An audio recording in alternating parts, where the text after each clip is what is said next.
This was the day Spain sent tanks to its beaches to hold back a human tidal wave.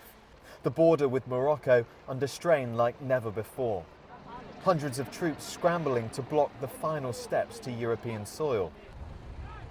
The pleas and the prayers, they didn't work.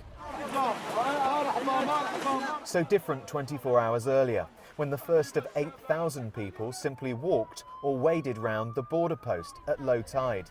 Moroccan officials seemingly did nothing to stop them. Some families took with them what they could, saying they were driven by desperation and the hope of a more prosperous future. When you have no money and you have to pay your rent and you have to take care of your children and parents, you can't afford to be scared. No, I'm not afraid. If I stayed here, I would be afraid. I have to leave to save myself. Spain's Prime Minister flew in and was welcomed by local officials. He warned this was a significant crisis, not just for Spain, but for Europe.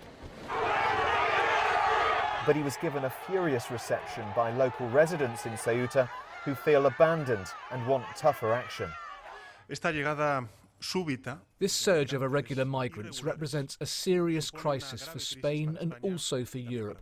In the name of the Spanish government, I want to convey to all Spaniards, and especially to those living in Ceuta and Melilla, that we will re-establish order in their city and at our borders with the utmost speed. There are now more than 1,500 members of Spain's security forces on the streets of Ceuta, and as well as that, hundreds of young men. Morocco stands accused of allowing this unprecedented influx. Last month, it warned Spain of consequences amid a diplomatic row. It seems this is what they were talking about. This evening, the main reception centre is overwhelmed, even though thousands of new arrivals have already been forced back. Spain says children are being allowed to stay. They now await their fate. But some have seen enough and are now taking their chances, believing a new life is within reach. Nick Beak, BBC News, Ceuta.